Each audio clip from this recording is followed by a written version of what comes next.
Romanos capítulo 4, versículo 16 ao versículo 25.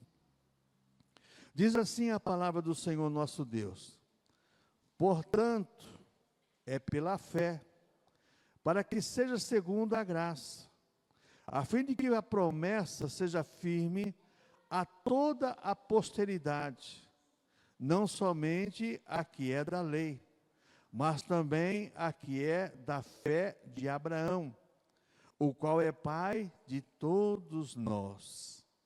Como está escrito: por pai de muitas nações te constituí, perante aquele a qual creu, a saber Deus, o qual vivifica os mortos e chama as coisas que não são como se já fossem. O qual em esperança creu contra a esperança, que seria feito pai de muitas nações, conforme o que lhe fora dito: assim será a tua descendência. E não enfraqueceu na fé, nem atentou para o seu próprio corpo já amortecido, pois já era de quase 100 anos, nem tampouco para o amortecimento do ventre de Sara.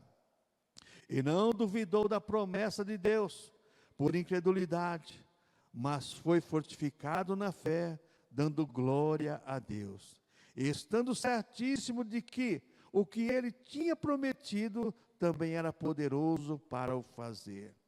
Pelo que isso lhe foi também imputado como justiça.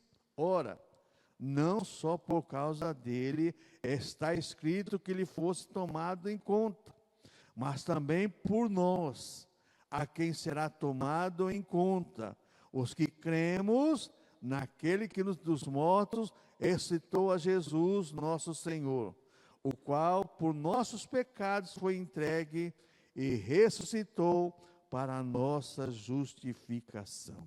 Pai querido, muito obrigado pela tua palavra, Senhor.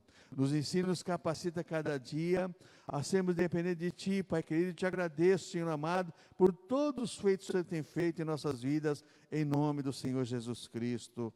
Amém.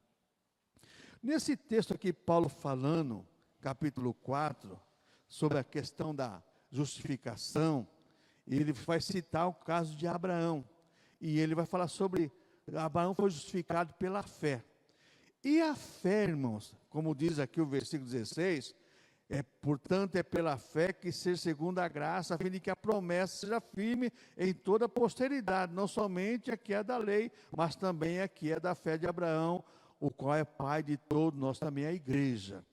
Eu quero meditar com os irmãos, baseado nesse texto, sobre um tema bastante propício para nós hoje, irmãos. E nós estamos vivendo uma época difícil, e eu quero meditar com os irmãos sobre um tema: a esperança é uma necessidade psicológica dos cristãos. Porque se você não tiver esperança, se você não tiver fé, você não vai conquistar nada. Só que esperança, irmãos, muitas vezes, é você acreditar naquilo que você não vê, mas que você tem certeza que vai adquirir. Um exemplo bem resumido: a pessoa sai lá do Nordeste para vir para o Sul, naquela época do pau de arara, sem saber para onde ia, saber de uma coisa: ia trabalhar, ia conquistar, esperança de conquistar. E a pessoa vinha e conquistava, e tinha esperança e tinha prazer em executar aquilo que as suas mãos faziam. A esperança dá ânimo para a pessoa fazer muita coisa. Uma pessoa sem esperança é uma pessoa descredenciada para qualquer coisa.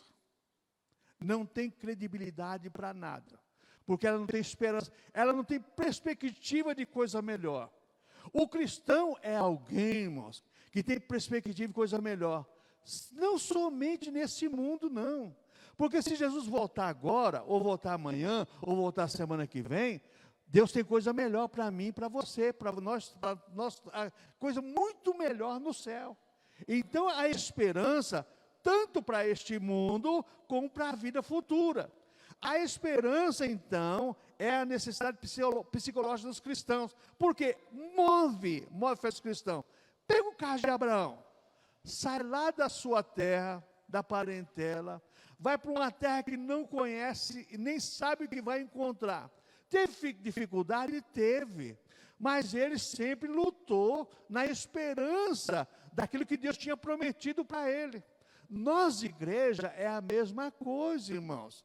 Nós temos esperança, temos que ter a esperança, aliás, temos que ter a esperança de que Deus tem coisas melhores para nós, daquilo que nós estamos vivendo e vivenciando também. Deus pode fazer? Pode, mas muitas vezes o estresse da vida, as amarguras do dia a dia, faz você perder a esperança até mesmo na sua salvação. A pessoa já não espera mais o arrebatamento da igreja, porque o arrebatamento da igreja é uma esperança viva na vida do cristão. Ele tem esperança viva, está dentro da vida dele. Então a esperança é uma necessidade psicológica na vida de todo cristão. E agora Paulo escrevendo, aqui nesse capítulo 4, verso 18, ele diz assim, olha só, o qual em esperança creu contra a esperança, que seria feito de pai de muitas nações, conforme o que lhe fora dito, assim será a sua descendência. Já Abraão velho, Sara velha, contra a esperança terrena. Uma esperança que a esperança terrena, ela só é firmada naquilo que vê. Ao contrário da esperança do cristão. O cristão é alguém que vê o invisível, o impossível, porque pela fé, como diz lá em Hebreus capítulo 11, lá, a fé é o firme fundamento das coisas que não vê, mas se crê para a justiça. Você não está vendo, mas você crê. Então a esperança bíblica é inseparável da fé em Deus. Você tem esperança porque você tem fé em Deus. Abraão tinha esperança porque tinha fé em Deus, mas pastor, ele questionou a Deus, questionou mesmo, é verdade. Senhor, o servo da minha casa é o Damasceno, aí eu não sou impossibilidade de ter filho. Não, da sua semente vai vir o herdeiro. Então, Abraão creu nessa promessa. Você tem promessa de Deus? Fique firme nas promessas do Senhor, confia. Ele prometeu, Ele vai cumprir. A esperança nos habilita a crer nas promessas de Deus. Tem vários textos na Bíblia, Salmo 62, Salmo 71, e tantos textos da Bíblia Sagrada que falam exatamente sobre essa questão da esperança. E os profetas disseram uma vez assim, olha, Jeremias falando assim, ó, quero trazer à minha mente aquilo que me dá esperança. Os cristãos hoje, ao invés de trazer à mente o que dá esperança, traz à mente o que não é benefício nenhum para ele. Ao contrário, traz à mente o que não traz benefício nenhum. Tanta porcaria que você ouve, que você escuta e que você assimila na internet, só porcaria não traz esperança. O que traz esperança é a palavra de Deus, a promessa de Deus. Tomar cuidado com isso, irmãos. Quanta coisa, olha, você tem que fazer assim, fazer assim. Não entra nessa arapuca, isso é a arapuca do capeta, e o capeta tem laçado muita gente com isso. Então a esperança, ela habilita a crer nas promessas de Deus. Você, através da palavra de Deus, você crê em Deus, você crê nas promessas de Deus, que Deus vai cumprir na tua vida. Abraão, ele conquistou, e tem mais um detalhe, irmãos. Abraão, depois que recebeu a promessa de Isaac, foi testado com aquela promessa. Deus testou o coração de Abraão, pediu o filho em sacrifício, e ele foi oferecer, sabendo que Deus tinha poder para ressuscitar seu próprio filho, mas sabia que Deus tinha substituir exatamente o cordeiro, como ele disse para Isaac, assim, Deus proverá, Deus proverá. Quando você tem esperança, você usa essa frase, Deus proverá. Você tem esperança, você tem certeza de um Deus que provê, de um Deus que age, porque lá dentro de você tem a fé em Deus e traz esperança. Outra coisa, irmãos, a esperança fortalece a nossa fé, mesmo diante das impossibilidades. Abraão, qual era a possibilidade de ter filho? Ele e Sara? Nenhuma. A mesma coisa nós cristãos, se temos esperança e fé em Deus, diante de qualquer impossibilidade, nós temos o Deus do impossível, porque a Bíblia diz assim, que tudo é possível ao que crê, e Deus é o Deus do impossível. eu não posso, pelas leis naturais não vai ter jeito, mas eu tenho um Deus que dá jeito. Eu tenho um Deus que dá jeito. Essa é a minha esperança. Então os cristãos hoje têm que ter esperança no agir de Deus. Não é o agir do profeta, não é o agir do pastor, é no agir de Deus. É Deus que trabalha a nosso favor. Outra coisa, irmãos, a esperança nos firma na promessa de Deus apenas baseado em sua palavra. Põe para nós aí, João, Salmo 119, versículo 49. Eu gosto muito desse versículo. Salmo 119, verso 49. Olha o que diz o salmista no Salmo 119, verso 49.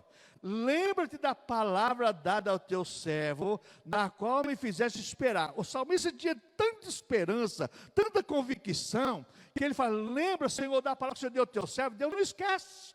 Deus prometeu, não esquece. Então espera confiando no Senhor.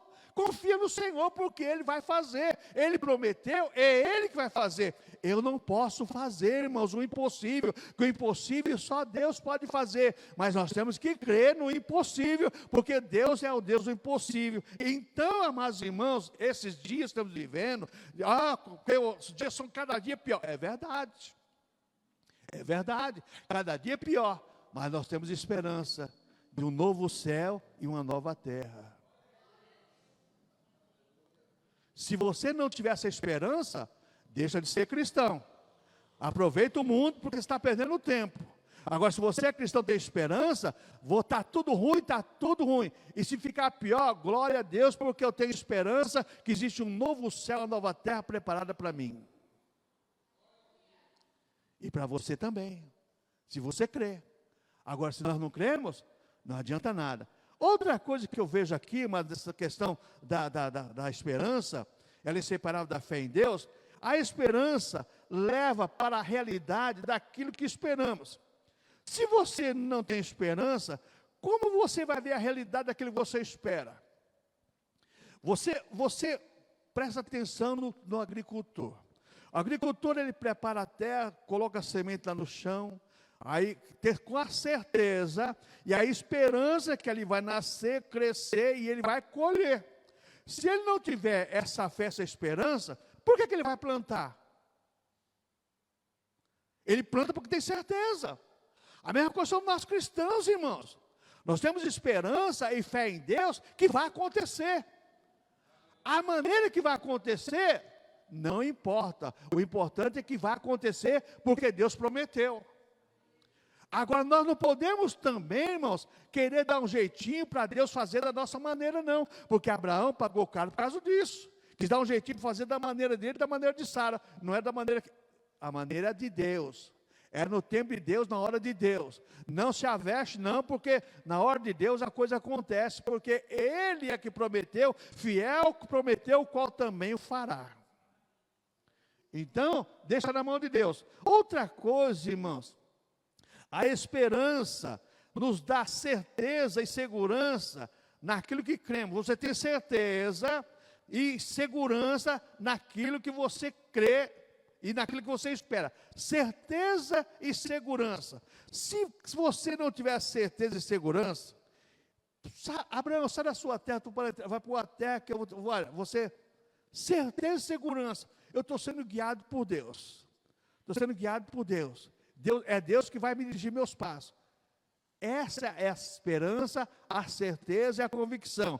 A esperança nos dá certeza e segurança daquilo que crê. Você crê, então deixa por conta do Senhor.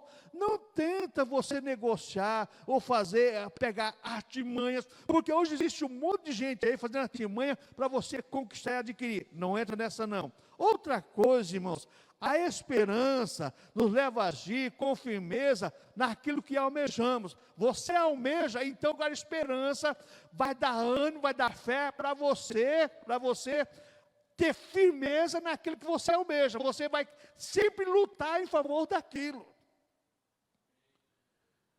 Você já viu o garimpeiro garimpando ouro? Por que ele faz aquilo? Porque tem esperança de encontrar uma pepita de ouro ali. E quando esses dias eu estava vendo lá no Rio Tocantins, lá, um senhor sozinho lá, garimpando, pegando aquele monte de areia, joga lá, vai passando na peneira assim, daqui a pouco uma pepita, daqui a pouco outra. Achou, o camarada filmou lá, não sei quantas horas lá, achou 3 pepitas. O que você vai fazer aqui? Aqui dá mais ou menos uns R$200. Dá para mim comprar comida para essa semana. A esperança, não perca a esperança, irmãos. A esperança do seu emprego, a esperança de um bom emprego, a esperança de Deus mover o seu lar, a sua família, a esperança de que coisas boas venham a acontecer. Está terminando o ano foi ruim? Foi ruim para muita gente, mas nós temos esperança de coisas novas. Por que esperança, pastor, se a coisa vai piorar? Eu tenho esperança, se a coisa piorar, eu tenho a certeza que tem um céu me esperando. E tem uma coisa, irmão, se nós começarmos a pensar bem nessa questão de esperança, o que a Bíblia fala sobre o arrebatamento da igreja? Que o anticristo vai surgir quando? Quando todo mundo tiver um caos. Não é quando o mundo está tudo bem, não. Quando o mundo está tudo bem, não. Por quê? Porque o anticristo vai surgir quando o mundo tiver um caos. Então aí que vai surgir. Mas a nossa esperança é a igreja ser arrebatada e para sempre estaremos com o Senhor. Outra coisa que eu quero compartilhar com os irmãos, primeiro, a esperança é inseparável da fé em Deus. Segundo, a esperança é um termômetro espiritual na vida do cristão.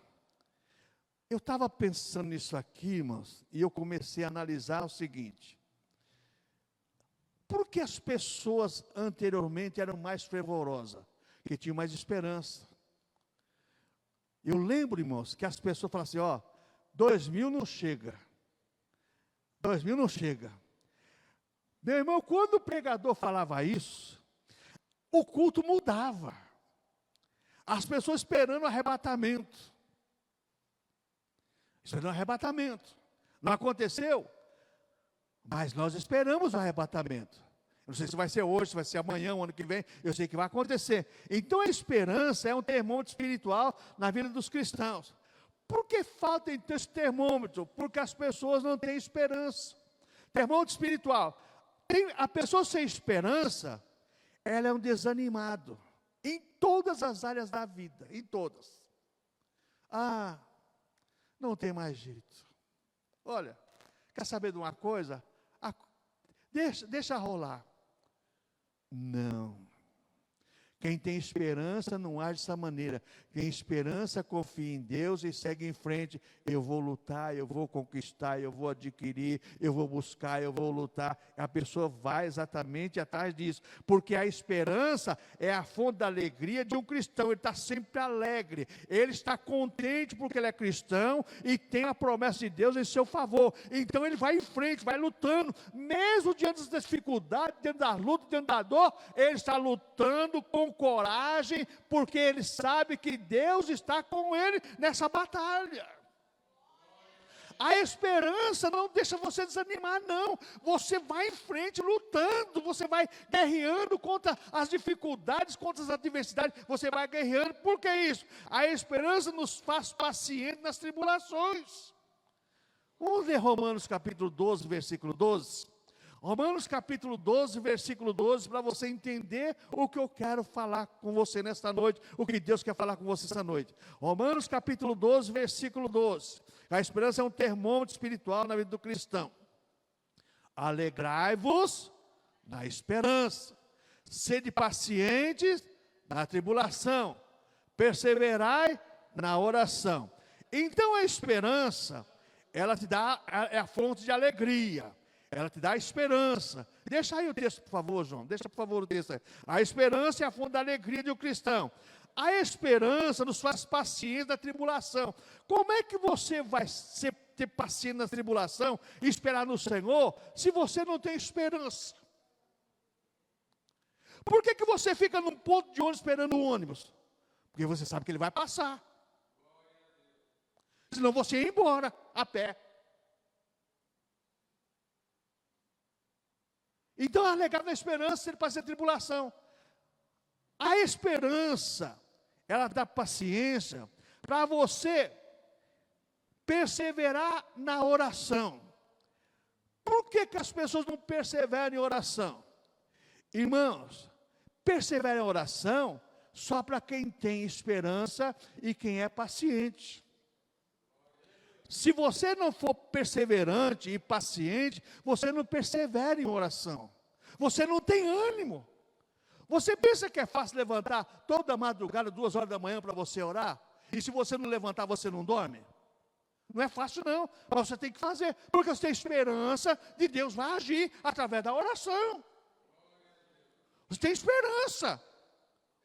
Ué, você tem que ter esperança. Então a esperança é um termômetro espiritual da vida do cristão, porque a esperança é a fonte da alegria do cristão, a esperança faz ser parceiro da tribulação, a esperança nos faz perseverar na oração, e a esperança é uma realidade da vida do cristão.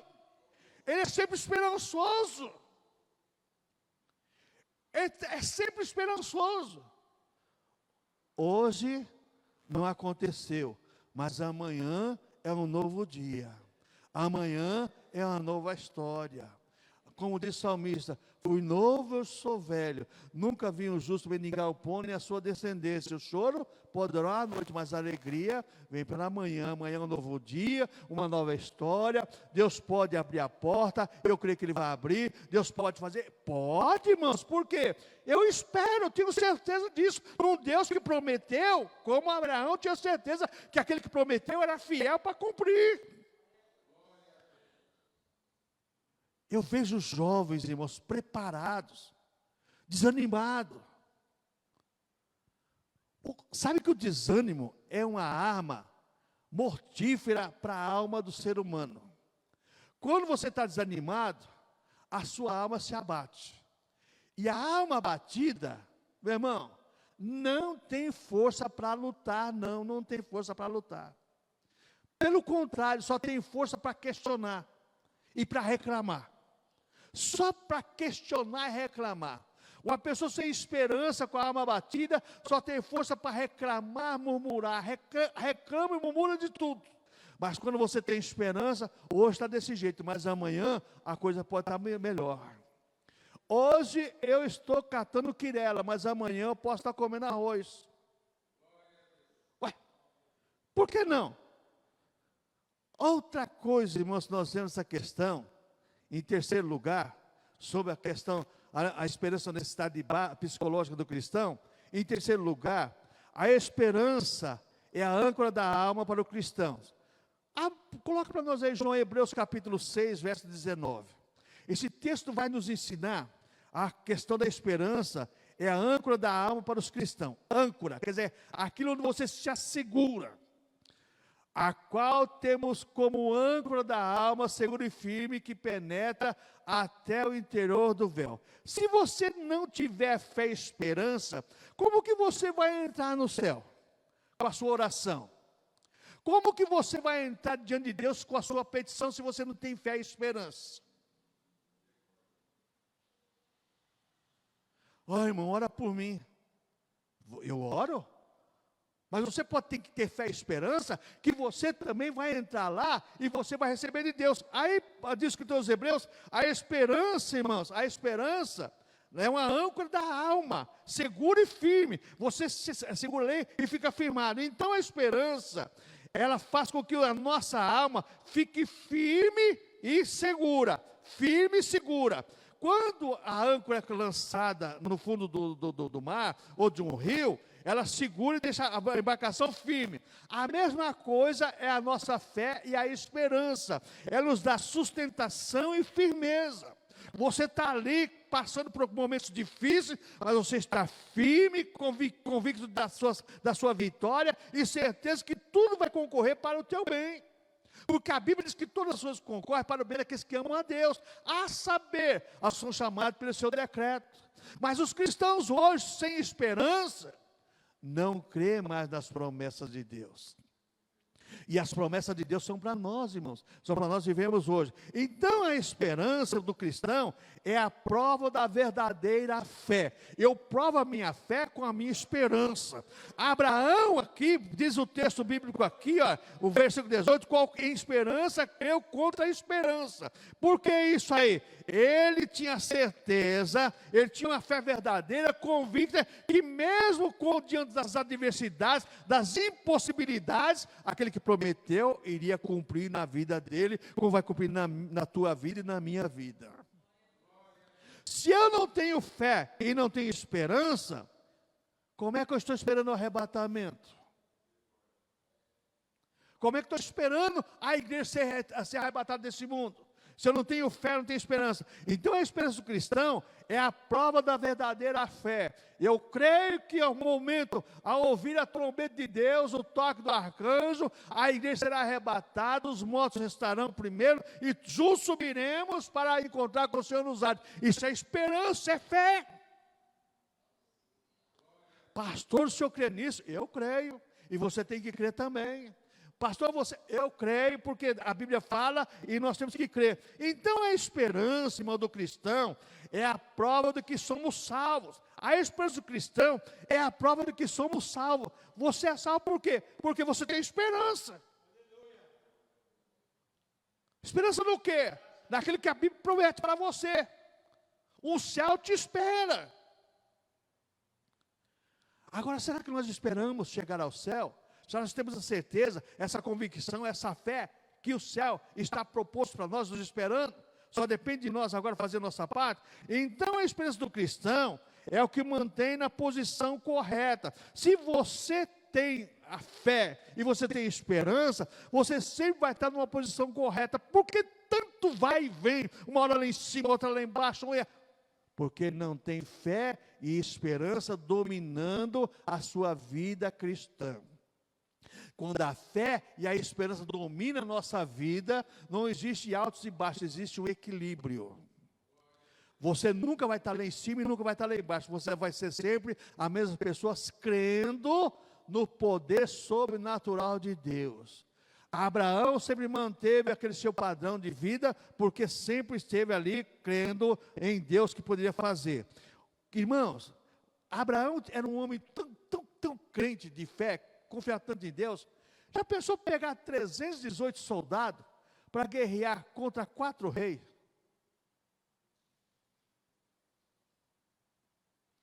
Porque ele sabia que Deus ia dar estratégia para ele. E entrar numa guerra que não tinha nada a ver com ele. Foi o sobrinho dele que arrumou, que foi escravizado pelos exércitos lá que tomaram Sodoma e Gomorra de mais Zeboim lá e levaram todo mundo preso. E Abraão agora está obrigado a fazer um exército com 318 soldados para guerrear contra 4 reis, exército de 4 reis.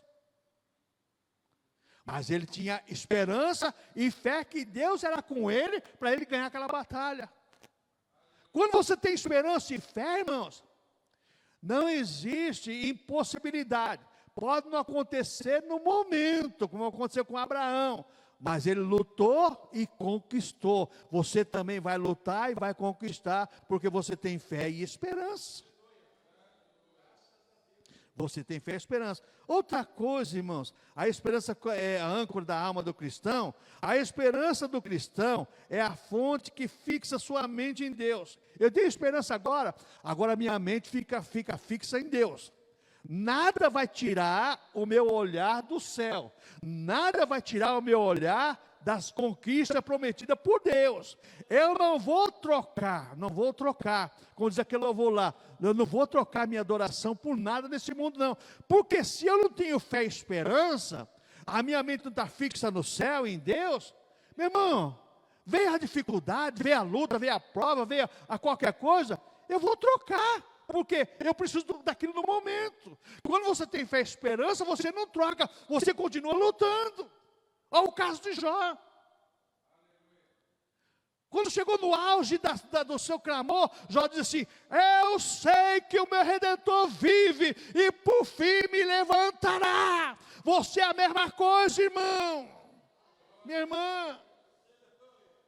Quando chegar no auge da sua luta, da sua dor, da sua tribulação, você diz assim: o meu Redentor vive, por fim, eu vou contar a bênção, vou contar a vitória. Mas aonde está a nossa esperança? Eu tenho uma esperança, mas a minha esperança não é tão grande assim não. Deixa Deus trabalhar na sua esperança. Outra coisa que nós vemos, irmãos, a esperança é uma necessidade psicológica do cristão. Quarto lugar, a esperança dos cristãos faz parte da tríplice combinação. Vamos ler 1 Coríntios capítulo 13, versículo 13, essa tríplice combinação que Paulo coloca aí na questão da esperança. 1 Coríntios capítulo 13, versículo 13 diz assim: agora, pois, permanece a fé, a esperança e o amor. Então a esperança faz parte da tríplice combinação: fé, esperança e amor. Eu tenho fé, tenho esperança, isso gera em mim amor.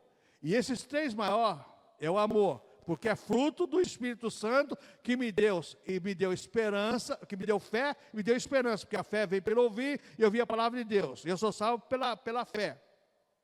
Então essa tríplice combinação, a esperança é a certeza de que temos fé. Então eu tenho fé, e essa tríplice combinação agora vai gerar em mim, sabe o que, irmãos?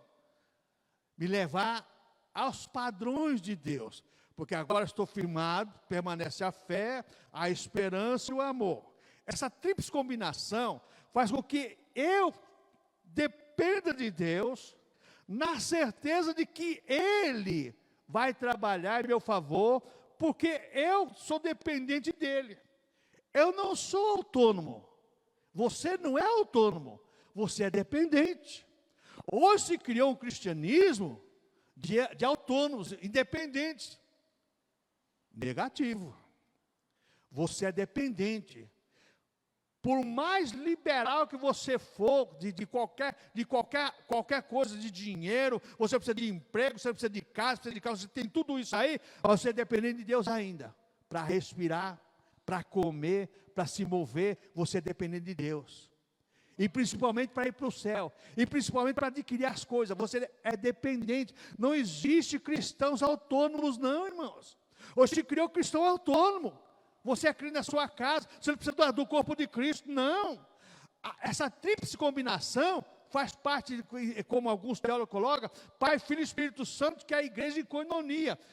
Deus, a igreja, o Espírito Santo, Deus, Jesus Cristo, a igreja, o Espírito Santo. Então nós somos um corpo em coinonia, em comunhão. Por isso que nós temos essa esperança, e essa esperança, como diz aquele louvor antigo, né? Que saudade vem a lembrança, né?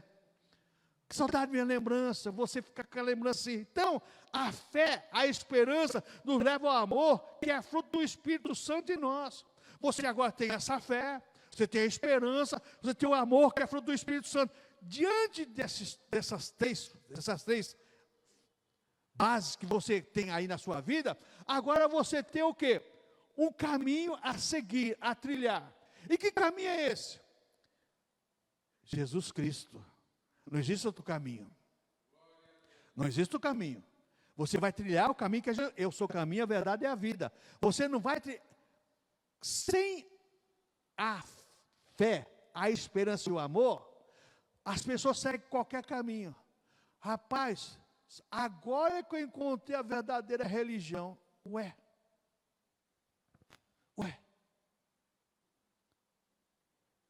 Você fazia o que na sua vida?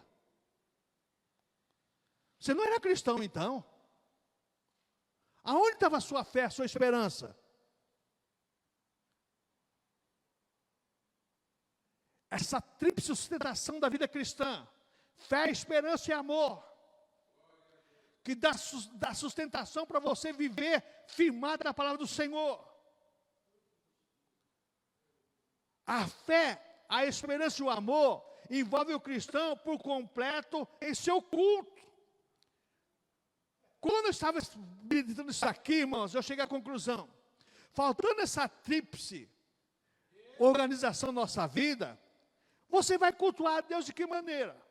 Porque a fé, a esperança e o amor envolve o cristão por completo em seu culto. Ele tem esperança, tem fé, tem amor. Então, ele está envolvido em um culto de adoração àquele que prometeu. Ele está envolvido. Ele tem sentimento para fazer coisas tremendas. Por quê? Porque ele exige exatamente da sua vida aliás, ele tem uma necessidade da sua vida de cultuar o Senhor com todo o seu ser, corpo, alma e espírito. A fé, a esperança e o amor envolve o cristão por completo em seu culto. Por quê? Porque ele sabe que Deus está com ele e Deus está recebendo o seu culto. Se eu não tenho fé, não tenho esperança e não tenho amor, como é que eu vou saber que Deus está recebendo meu culto? Agora eu quero parar um pouco com você aqui. Nunca vá prestar um culto a Deus e sai do culto resmungando, murmurando, porque você não gostou de alguma coisa. Você leva maldição para a sua vida. Aí você está levando maldição para a sua vida. Deixa por conta do Senhor. Se a culpa foi do pastor, se quem pregou, ou de quem tocou, ou de quem louvou, a culpa é dele. Não saia murmurando, reclamando. Já contei aqui, mas vou contar de novo, Deus está me questionando sobre isso. Tem um obreiro no estado aqui próximo nosso, obreiro do Senhor, corajoso, para contar testemunho, tem que ser corajoso. Ele era membro de uma igreja, e ele tinha uma oficininha. E ele não era convertido. Ele não era convertido, tinha oficininha, se converteu, a oficina começou a crescer. E ele, crente fiel, aquela coisa toda, ele ia para a igreja, voltava ele, a mulher, o filho e a filha, agradecendo a Deus por tudo. Porque começou, a crescer. De repente foi consagrado e começou. Chegou ao presbiterato. E quando ele chegou ao presbiterato, aí já ele e a mulher vice-presidente das irmãs, já os dois já nada mais estava bom no culto. O louvor não era bom, a pregação não era boa, tudo não era boa. Chegava em casa, a hora de lanchar ou de comer, lenha. Sabe o que aconteceu? Ele, anteriormente, ele enviava serviço para outros colegas dele, porque ele não tinha condição de fazer tudo o serviço que aparecia. De repente, já não aparecia mais carro para ele consertar. Não aparecia mais carro para ele consertar. Aí o filho orando a Deus, um filho, filho, na época 19 anos. E um dia na mesa comendo lá, ele reclamando, será que está acontecendo? Olha, eu mandava serviço para fulano. Agora ele estava bombando e eu estou aqui quase falindo. Falou assim, pai, o senhor quer ouvir a verdade? Pode falar. Pai, eu estava orando a Deus, Deus falou comigo. A culpa é do Senhor e da mãe.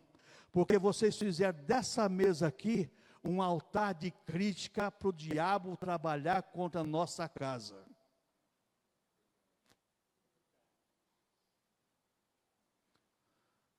Segundo ele, começou a chorar, ele e a esposa começaram a chorar, a filha e o filho, olha só, pai e mãe, agora o filho e a filha orando, intercedendo pelos dois, para Deus ter misericórdia, conseguiu restaurar toda a sua clientela, porque Deus foi misericordioso.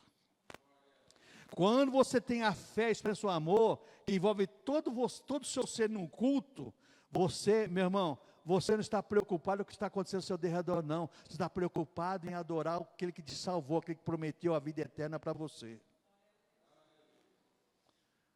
Ah, pastor, mas eu tenho olho, eu também tenho. Mas tem coisa, irmãos, que eu falo como eu sempre falei, sou surdo, cego e mudo. Não vejo, não escuto e não falo. Porque tem coisa que só interessa a mim e a Deus. E outras coisas só interessam a Deus. Então, presta bem atenção nisso aqui. A fé, a esperança e o amor são os elementos que provam nossa crença. Fé, esperança e amor são os elementos que provam nossa crença. Essa tríplice aliança é que prova a tua crença em Deus. Você tem fé, você tem esperança, você tem amor, então você tem certeza de uma coisa: o Deus que é da Bíblia Sagrada é o Deus que você serve e que vai fazer para você aquilo que você necessita. É esse Deus que vai fazer para você o que você necessita. E a fé, a esperança e o amor nos leva a esperar o que não vemos, mas cremos. Não estou vendo, mas estou crendo. Eu não estou vendo, mas eu creio que vai acontecer, porque aquele que prometeu, ele vai fazer. E outra coisa, irmãos, a igreja é do Senhor Jesus Cristo, não é nossa. O cabeça da igreja chama-se Senhor Jesus Cristo, não é nossa não. Nós somos meros membros do corpo de Cristo, Ele é o cabeça. Nós muitas vezes esquecemos disso também. E aí aonde cai por terra a nossa fé, a nossa esperança e o nosso amor pelo aquilo que Ele fez por nós e continuará fazendo. Toma muito cuidado com isso, irmãos. Esperança é a arma psicológica da vida do cristão. Ele está firme, alicerçado. Olha, a coisa está difícil, tá, mas eu tenho um Deus que está lutando em meu favor. Difícil tá impossível, aos meus olhos está, mas eu creio no Deus do impossível trabalhar em meu favor e vai concretizar. Amém, irmãos? Para encerrarmos, concluindo. Primeiro, a esperança do cristão é Deus que coloca dentro de nós. Não é algo que acontece por acaso. É Deus que coloca dentro de nós a esperança. Deus coloca dentro de você. É por isso que é uma tríplice aliança. Fé, esperança e amor. Essa coisa é Deus que coloca dentro de você. Você tem esperança. Deus colocou em Abraão para sair lá dentro dos caldeus, para vir para um lugar que não conhecia. Irmãos, você talvez nunca passou o que eu passei. Você sozinho, praticamente uma criança, você pegar uma mala, pegar um trem e vir para São Paulo. Você não sabe o que é isso não, irmão. Você não sabe o que é isso não. Mas certeza de uma coisa, de um Deus que está agindo em tudo. De um Deus que está traçando o meu caminho. De um Deus que traçou meu itinerário. Hoje os cristãos querem traçar o seu itinerário. Não deixa Deus traçar o itinerário não. É Ele que quer traçar. É desse jeito aqui. Você não vai para lugar nenhum. Quando você tem esperança, deixa Deus traçar o seu itinerário. Porque Ele vai conduzir você por caminhos planos. Mesmo que tenham pedras, as pedras não vão machucar o teu pé não. Mesmo que tenha espinho, não vai furar o teu pé não. Porque Deus vai te proteger. Outra coisa, na conclusão, irmãos, a esperança dos cristãos doada por Deus é algo sobrenatural. Como é que você crê nisso, rapaz? Você é bobo, rapaz, você crê nisso? Não, eu creio, eu tenho esperança, vai acontecer. Você crê? Eu creio, vai acontecer. Eu tenho esperança. Eu lembro uma vez, irmãos, eu trabalhei numa empresa, por questão de ética, não vou citar nenhum nome. E lá tinha algumas empresas de terceiros, né? E tinha um irmãozinho, ele era essas pessoas bem cristão realmente. E ele sempre falava assim: um dia eu vou trabalhar nessa fábrica, vou ser empregado dela. Você já não trabalha? Não, sou empregado de tal firma, mas eu vou trabalhar aqui, pegar um uniforme da fábrica. E o pessoal falava assim: é difícil, hein? Você não tem praticamente estudo nenhum. Aí ele começou a estudar, fez o Mobral à noite, aí fez o ginásio, fez o colégio, entrou, fez um cursinho. Ali naquela época tinha muito inspetor de qualidade, fez um curso de inspetor de qualidade. Daqui a pouco ela trabalhando na onde? Inspetor de qualidade na pintura. Fé, esperança e dedicação. Amor por aquilo que Deus deu para ele.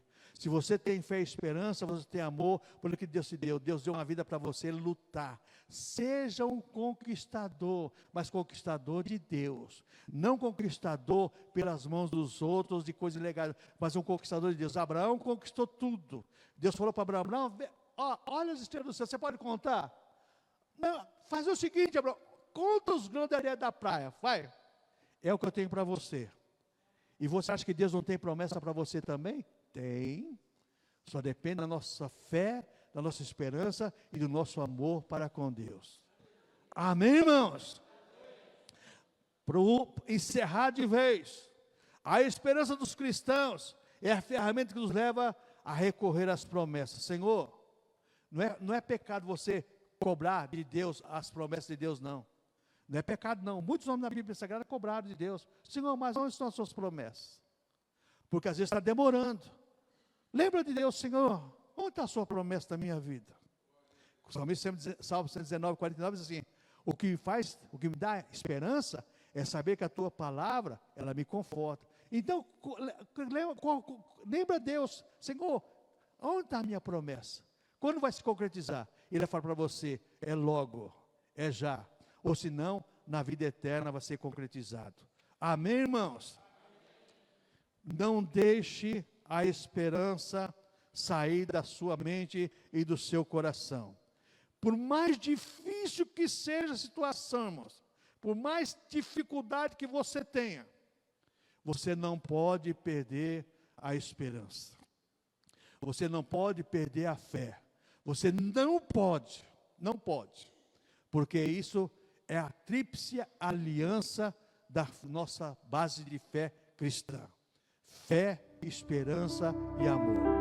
Amém, irmãos?